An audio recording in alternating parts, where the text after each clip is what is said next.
Good morning, heroes. I'm excited for this week because it's a follow-up to the last set of videos we did where we were talking about how to be more productive, how to better manage your time, how to be more efficient with your time, and how you can get more stuff done. And a big part of that is how you create a plan for your day. And the way we created our plan was with a zero calendar. The zero calendar was just an intention set of how you want your day to go. And so the first step was creating the plan.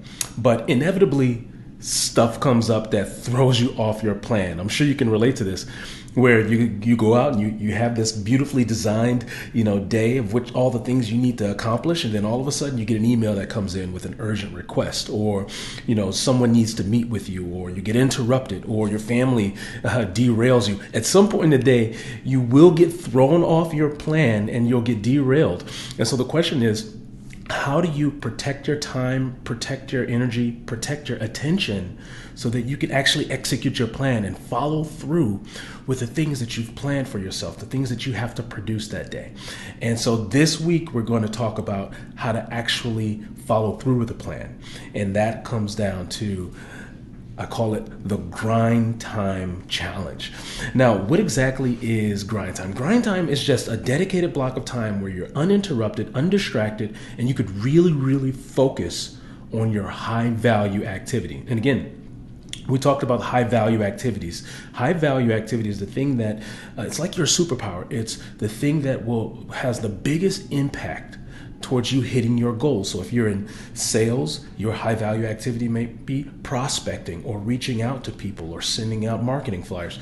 If you're a service provider, your high value activity might be, providing that service or working on a project. If you're a writer, your high value activity is writing, right? Or creating content. Like, what is the thing you do that's your unique value proposition? That's your unique superpower. That's your high value activity. So grind time is just dedicated, blocked out time for you to work on that thing or work on those projects or perform that task. And when you'll notice that when you have this time dedicated and blocked out and committed to, you can get what we call in the flow or in the zone. Now, the term in the zone is a sports analogy, and it refers to how athletes, in order for them to perform exceptionally well at a high caliber at what they do, they get into this mental state. It's like Tiger Woods. If you've ever watched Tiger Woods, when you watch him walk down the golf course, you'll notice there are tens of thousands of fans following him and parading him and yelling and screaming and throwing stuff. But golf is one of those sports where you need an intense amount of concentration to focus on hitting this small ball at the precise angle and getting the right swing path and everything. You need a really, really high level of mental energy and focus to produce at golf. But a reporter asked Tiger, how can he concentrate in all the chaos? There's all this noise and celebrating and people yelling. How can he concentrate on hitting this small golf ball at such a precise angle? And he said, you know what? When I'm in that moment, nothing, I don't hear anything else. I am locked in. I am in the zone. I am there to produce and do this thing, and nothing else matters. I don't hear anything. Everything kind of fades to black, and it's like I get tunnel vision, and all I see is the task in front of me. And that's an example of the zone. The zone is when everything else fades and you're just locked in and dialed in on the task at hand. And when you're in the zone, like time kind of flies by. They call it the flow state. And so what we're going to talk about this week is how do you dedicate time to, we call it the grind time, where you can get into this flow state so you can be like Tiger and produce at an exceptionally high level for everything that you have to produce for. Now, what typically keeps us from our grind is one word: distractions. And, distractions can be boiled into two main areas. One, distractions from other people, whether it's family or coworkers or your boss or any urgent thing of the day that other people will dump on us. And normally it comes in the form of our email inbox, right? Your email inbox is everyone else's intention for your day. Everyone throws their tasks on your load. And so other people is a big distraction. But the other one is probably the biggest distraction, and that's ourselves. They say that human brain now needs some sort of distraction or stimulation every 8 seconds. Effectively, we now have the attention span of goldfish and gerbils. Can you believe that? So every, 8 seconds, our brain is yearning for some sort of distraction. At any down moment, our brain is constantly seeking and yearning and looking for something to distract ourselves with. I mean, imagine, you can, if you go up to a stoplight and you look around, you'll notice everyone, the first thing they do, they're pulling out their phones. In an elevator or in a grocery store line, first thing you do, you pull out your phone, you grab a magazine, you're searching for something to occupy that time, some way to distract yourself. So other people is a big distraction, but quite frankly, we are our biggest distractions. So this week, we're going to talk about and go through a lot of tips and tricks and ideas of how to protect yourself from both other people and then, more importantly, how to protect yourself, from derailing yourself and sabotaging yourself from getting the things done that you need to get done. And so just to dive into this a little bit further, we talked about the zone. And the zone is when you're operating at the highest level on that task. Let's call that the zone. And when you start to work on something, you don't just immediately jump into the zone. You'll notice it takes a bit of a time. It's like a ramp up period.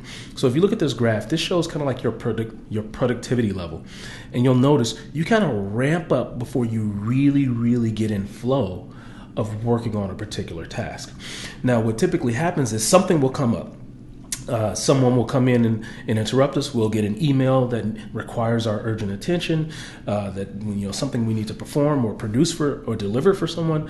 Something will happen and it'll break our concentration. Now, we have this misconception that distraction will only we're only pulled away for that period of time, and then from there we continue on our momentum in whatever the task at hand was. But that's false. Here's what really happens. So we're going along. We've got this really important project we're working on. I'm supposed to be making my phone calls or my reaching out to people, or I'm supposed to be writing, or I'm supposed to be producing or delivering this service. This project, this task right here, I'm working on it. Then all of a sudden, I get an interruption. I get a phone call.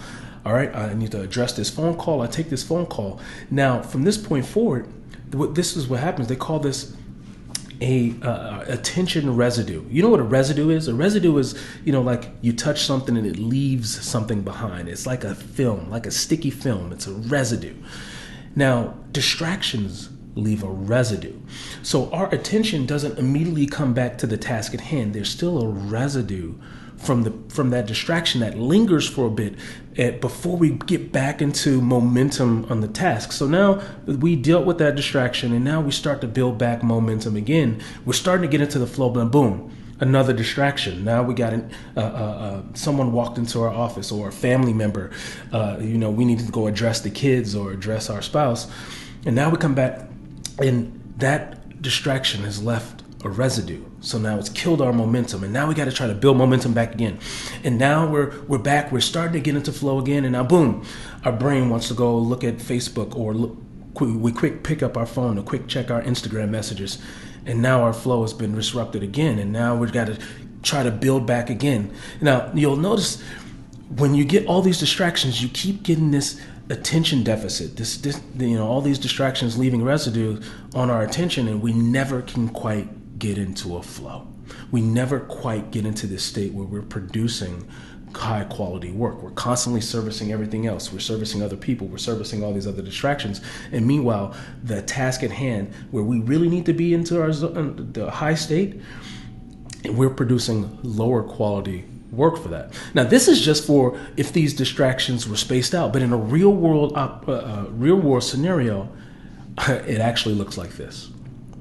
We're getting distracted every 5 minutes, every 3 minutes, whether it's from other people or we're distracting ourselves. And they're not even these big, huge distractions like I got a flat tire, or someone's hurt and I got to go address it. No, I call them the distraction nets. It's all these very little nets of distraction that happen constantly all day long, and you can never get into a state where you can really get into a groove and get into a flow. And so, how do you protect yourself? How do you protect your time and attention from distractions so that you can actually follow through on all of your high value activities each day?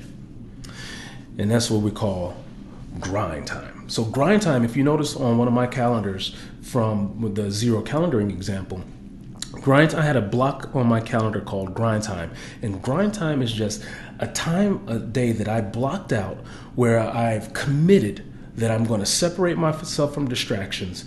I'm going to separate myself from all the things. I'm going to be inaccessible to other people. And I'm going to commit to doing my highest value activity. And that block on my calendar, it's at least a 60 to 90 minute block. Now they say, so my challenge for you this week is to establish a grind time. Now, 60 to 90 minutes is what research has shown the amount of time you need for you to really get into the flow of a particular task or project. And so for our grind time challenge, you're going to find a dedicated 60 to 90 minute block of time where you can be inaccessible to other people, meaning if you have an office, that's where you can go into your office and close the door in the office. If you work from home, maybe you can go to a coffee shop or a dedicated workspace. Find a block of time where you can be inaccessible to other people via physical access, also virtual access. No access to email, no access to phone. A time of the day where you can really commit to doing your highest value activity. And then the second part to that is this distraction free during that time, meaning no picking up your phone. What I do personally is I put my phone on airplane mode and put it into my bag so I don't even see my phone. I don't see any distractions. I clear the workspace so nothing is pulling my attention so that I can't distract myself. So in this grind time block, one, you want to protect yourself from distractions from other people. So isolate yourself and seclude yourself where you're inaccessible. Two, you want to protect yourself from yourself, meaning hide your phone and hide all the distractions that normally your brain will want to yearn and seek to pull you away from what you're doing. So that's your task. So today, find a 60 to 90 minute block of time that you can designate as your grind time. And when you commit to your grind time, that's where you shine. Your grind time is where you shine. All right, now good luck, heroes, and look forward to your grind.